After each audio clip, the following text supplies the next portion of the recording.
Okay, so today, that's February the 12th, 2022, we're going to be uploading a new glider for Microsoft Flight Simulator. It's the Rolladen-Schneider LS4.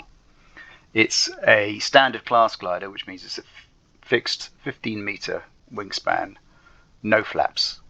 And our idea here is that Modolo and me, I'm the B21 glider developer in Microsoft Flight Simulator, we wanted something simpler than the AS33 that we've already produced, but still something that's got a pretty decent performance. You can do plenty of cross-country flying in it. So these gliders were very competitive in their day, racing gliders. So I'll give you a quick tour of the glider inside. This is the dump lever for the ballast, bottom right. This glider does take ballast. It defaults to not loading ballast by default. So if you just get in and fly it, which will be pretty much anybody that doesn't watch this video, then you're flying a glider that hasn't got the ballast in it. And the ballast request fill switch is here. You actually have to hit it twice to request ballast, and you'll see the percentage go from 0 to 100% for the ballast, and then that will count down as you dump the ballast. That's it for that side of the cockpit. On the other side of the cockpit, we've got the trim lever, which you can drag, trim forward, trim back. You can use the num lock keys, 1 and 7, also enable you to increase and decrease the trim, which will make the plane either nose heavy or tail heavy, and fly with sort of hands off. It'll fly faster if you trim it forward. You'll notice definitely when you fill this glider with ballast, it's definitely nose heavy and it definitely flies faster. Then on the left hand side you have the spoilers control lever, which I recommend you set to the lever. If you've got one lever on your joystick, which normally you'd use for throttle, you can set up a joystick profile that uses that lever for your spoilers axis instead of your throttle axis. And you can always control throttle with F3 for throttle up, F2 for throttle down. And so if you're predominantly in gliders, you really want to take the time to set up an axis, because you want to be coming into land with sensitive control of this. This is kind of like your accelerator or brake, accelerator or brakes as you're coming into land. The spoilers. So you want to be on half spoiler, because then it gives you the maximum number of options. You can either increase the spoilers, you'll come down a bit more steeply, or you can decrease the spoilers. You can come down not so steeply. If you find the spoilers are at one end of the travel or the other, then you're running out of options on that end of the travel. Okay, and then in terms of these instruments, the sophistication of the calculations is the same as it is in the AS33, but there it's much more visibly driving a full-on competition panel with a moving map display. This glider is intentionally simpler to look at. You really should fly this glider.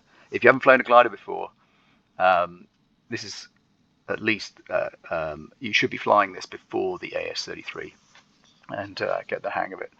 So there are 2 variometers, which is your rate of climb instrument.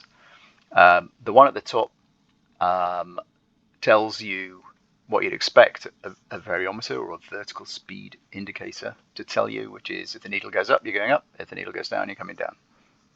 Okay, gliding ones are sort of slightly advanced in that they subtract the effect of the glider accelerating or decelerating.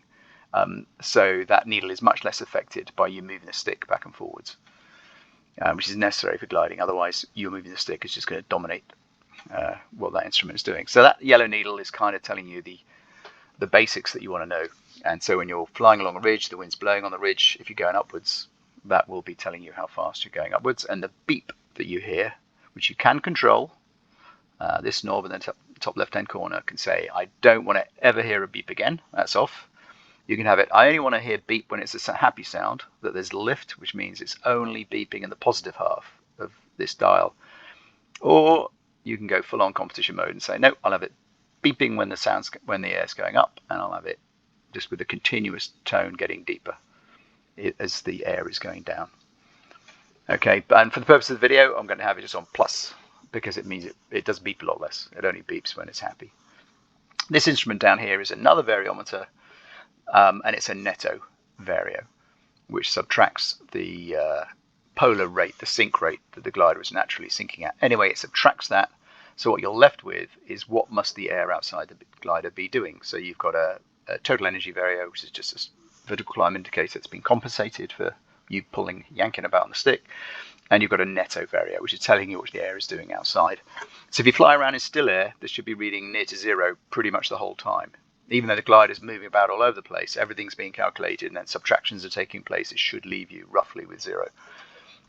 Okay, altimeter in the middle, compass down here, ballast gauge down here, radio down the bottom. This is a stopwatch,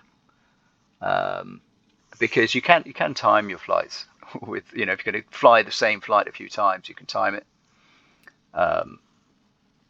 See how long it's going to take you. Start and stop, you can just zoom in and see it. Start and stop at this end, reset at that end. If you reset again, when it's already been reset, it turns into the time. So local time here is 14:41. Pretty simple. Yeah, trying to keep it simple.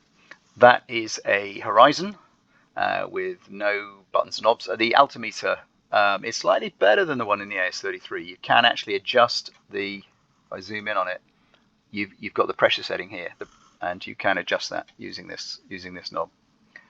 And if you click on the knob, it goes back to 1013 or whatever.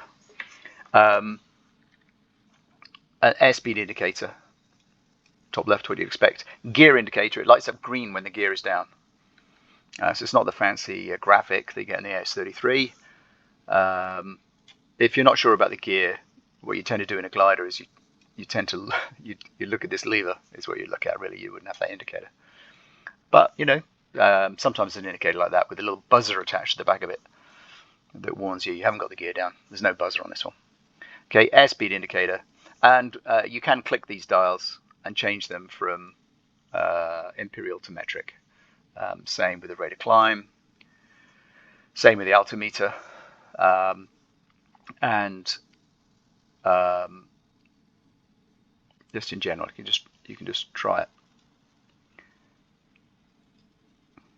You can just see there's only one thing left: speeds, rates of climbs, where it's telling you distance to go. If you think about it, none of these other instruments measure distance. So if you want to change distance from imperial to metric, you've got to click where it says distance on this gauge, and it will remember it forever. So, or until Microsoft the Flight Simulator crashes, and then it'll forget. Yeah, okay, so you can end up with either a metric or an imperial cockpit, as you see fit. Let's get the canopy down. We're going to go for a short flight. It's going to include a landing. Somebody commented on a previous video that I showed the launch but not the landing of that glider. I apologize for that. Okay, now there's an additional thing. Here's the yaw string. You're going to see there's a slight amount of adverse yaw. I haven't ever done it. Microsoft Flight Simulator does support adverse yaw. When you're developing an aircraft, you can make it whatever you want because you can asymmetrically control the drag of the ailerons. So what you see is what the designers decided to put into the plane. Right at the very beginning, there wasn't a control over it, so there wasn't any. But for the past several months, there has been for any planes developed in that time. So I've kind of dialed in a modest amount of adverse yaw, and it's not as big a deal. I've got 1,500 hours of flying gliders. It's not that big a deal, to be honest, but people care about it. I've dialed some in, but normally you'd be naturally compensating that with your feet. Most of us do not fly with actual rudder pedals, and you really want those. If you've got a plane with adverse yaw, you don't want to be twisting the stick all the time because that's not realistic either. Anyway. Okay, so the last thing I'm going to show you while we're on the ground, we are going to go for a fly. I've set the wind. I'm at Nickelsdorf, which is in a particularly attractive part of the world, Switzerland. And I've set the wind from the south at about 10 knots, which means it's blowing against this hill here. So we're going to do a winch launch. I'll fly along this hill. You'll see the varios working, and then I'm actually going to come in for a land. And then I'll shut up. Okay, so here is one extra thing. That there is a winch launch built into the glider. Okay, so take up slack they'll call that's taking up the slack out of the rope. Okay, and then when all the slack is gone out of the rope between us and the winch, I didn't do the graphics of a winch or anything. All out. So here we go. So the winch is now going to go as fast as they can. The trick is, you VR guys are going to be fine, but we're watching. I'm pointing to it with my finger. We're watching the ASI. Okay, you don't let the speed go down too low, particularly if you can do this carrying ballast. And there's quite a few things modelled in this winch launch. If you go up more steeply, the speed will drop off. Okay, so when you see that, you just got to maintain airspeed. Okay, and you just by default just push the nose forward if you're not maintaining airspeed. This is kind of trickier than it looks, but I've now done this 1,000 times, and you definitely get good at it. Can you see we're not climbing steep, we're getting nearer the top of the climb. If you keep the nose pointing upwards, the speed is just going to drop off, you're going to stall. There are various scenarios in which this winch will give you a cable break. You'll hear a bang as the cable just yanks off, including overflying the winch. Okay, so we've gained here. Oh, there you go. That was us overflying the winch. You can always drop the cable anytime you want by just clicking the tow release. Tow release is indicating you would like a tow winch launch. It is also what releases the cable whenever you want to do that. So you don't normally have to do a release under tension. Okay. So, I can see from this gear is still down. I hadn't thought about that. You don't put the gear up when you're on a winch launch because you never know if it's going to. Trust me on this. The first winch launch you try, you're going to ping off it in the first 100 feet, and it's a very good experience. See, can you recover without crashing? It is not easy, and you'll find because you have to. The rule number one is you push the stick forward as quickly as you can as soon as you hear the cable release, and with a bit of luck, the plane will recover just in time. And gain flying speed before you hit the deck. Oh, there's the airfield down there beneath us. Okay, we're turning. So I'll hit G, raise the gear. Okay, so the gear's up.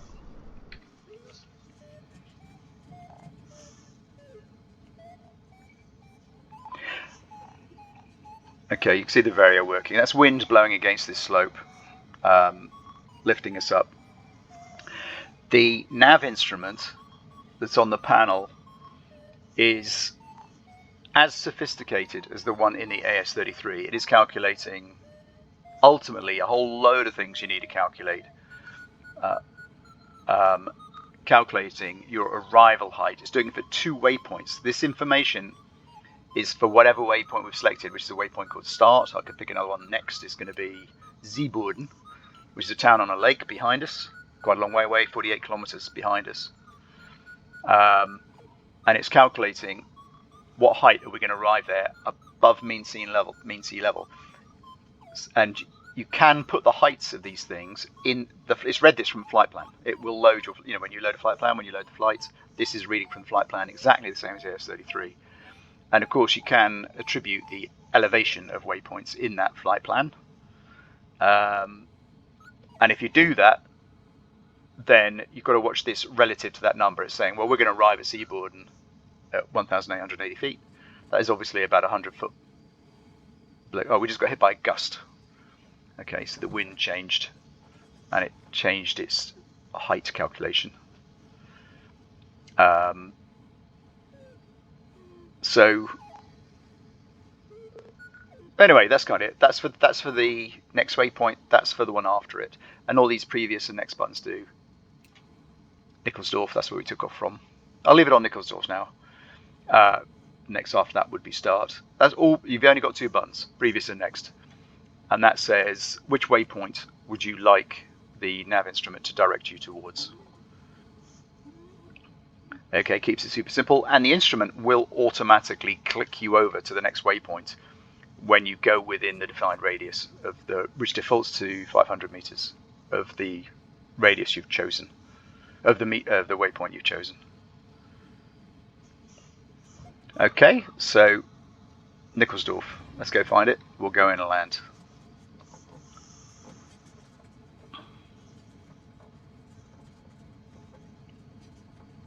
I'm temporarily uncertain of our location, but we've got the directions here. We know we're 2.5 kilometers from Nickelsdorf. I'm looking at the nav instrument. It's on our left, and we're 2.5 kilometers for it. I'm sure we're I've just opened the air brakes. Sorry, hit the wrong button. Let's see, air brakes are fully open there. Nickelsdorf is going to be behind us down here somewhere. So I'm just going to fly around.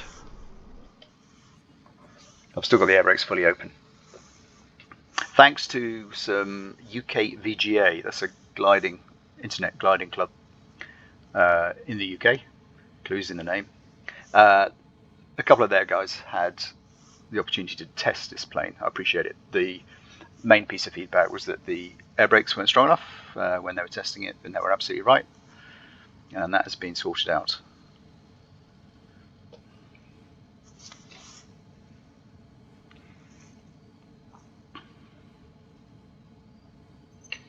I see air brakes going in.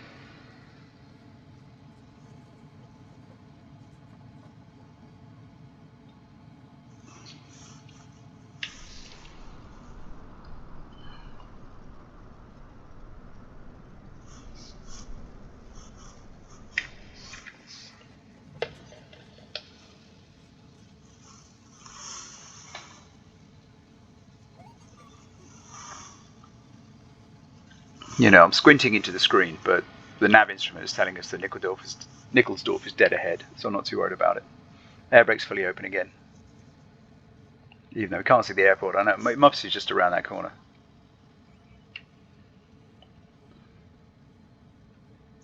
If you find yourself using the air brakes either fully on or fully off, you're probably doing something wrong, is my tip. I mean, I know if you haven't got it, if you haven't set it to an axis anyway, then they're your only two options. The wheel brake will come on in the last half. They will come on linearly in the last half of the spoilers handle travel. Okay, that's how you put the wheel brake on. And if you've only got a keyboard switch, spoilers on, spoilers off, then you know you're not controlling the aircraft properly. See, we're getting ridge lift down here, which I'm a bit dubious about because I think it'd be screened by those mountains on our right. But I can see the runway dead ahead. I shall let the gear down.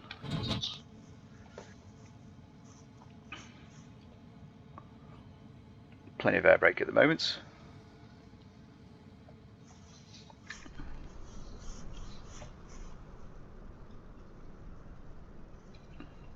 I'm not very good at flying from outside the aeroplane.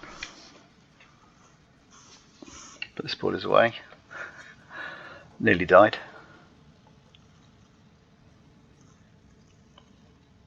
That's no spoilers at the moment. Half spoilers. We've got a crosswind from the right. You can see the nav instrument telling us we've just reached a waypoint, which is Nickelsdorf, because that's the one we've got set.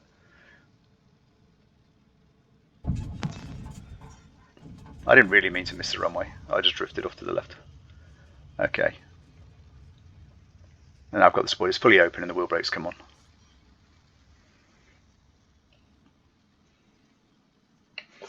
Okay, there we go. I'll put the link in the comments.